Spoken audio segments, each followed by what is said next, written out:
Over the past few months, there is a heightened threat of terrorist attacks globally from groups or individuals motivated by several factors, and Ghana cannot be ruled out following a spate of terrorist attacks in neighboring countries and the lingering political and ethnic tensions at home.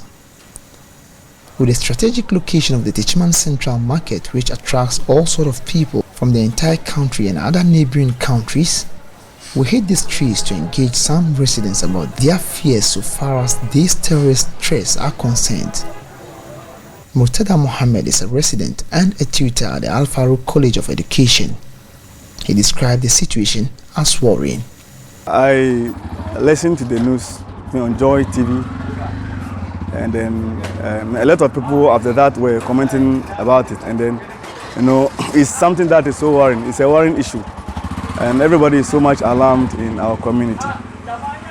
With Zongo communities being a hub for strangers from all walks of life, Mutator Mohammed calls on residents to be extra careful in dealing with strangers.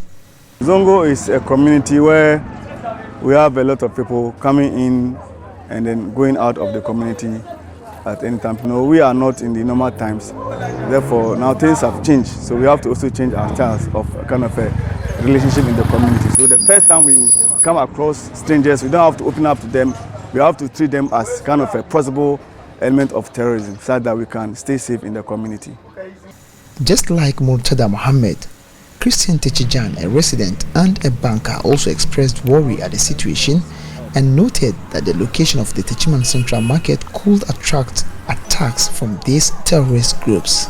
It's a worrying development because if you look at our neighboring countries, they've been experiencing it. With the possible imminence of terrorist attack in Ghana, I think it's a very worrying news. It used to be abstract, but it is as close to us as just about Togo. So it's something that is quite worrying. His major concern, however, has to do with the fact that the populace are not much alert about the situation at hand. Some of us with our activity, always roaming in the market and checking people around, I don't really see that high alertness as far as the citizenry is concerned. On the institution front, yes, there is that high alert, but on the general citizenry and their everyday activity, you don't see anything extraordinary being done to curtail it. Member of Parliament for the area, who doubles as the Deputy Minister for Local Government, Martin Ejemens-Akosa, called on the general public to report strange faces and characters within their various communities by adhering to the Security Ministry's See Something, Say Something campaign. The very location of Techiman, its centrality, makes us more prone. The approach being adopted by national security is to involve all of us as citizens. We should open our eyes, we should be alert, very attentive, detect and report. It's been so rightly termed, See Something, Say Something. It's a campaign that involves everybody. We should all be watchdogs of our neighborhood. Look out for characters, whose identity, movements, presence raises questions.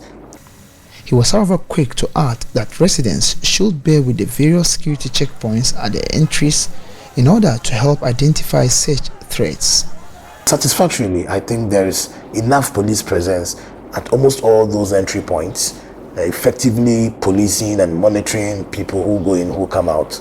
And we'll just ask ourselves as citizens to bear with the police, especially in this crucial time where we are fighting this terrorism menace, so that we are all safe. Both Mutator Mohammed and Christian Techiman have suggestions on what needs to be done to ensure the people are safe. The market is a very vast one, and the number of people that come in from outside is huge. So it's important that the sensitization exercise is done on a broader spectrum so that we'll be able to eradicate it. I want to take this opportunity to kind of inform the imams that when they mount the podium or the pulpit at the mosque on Fridays, they should try as much as possible to include in their sermon these issues regarding educating the masses on how to protect themselves regarding this issue of terrorism. Anas Sabit, Joy News, Techiman.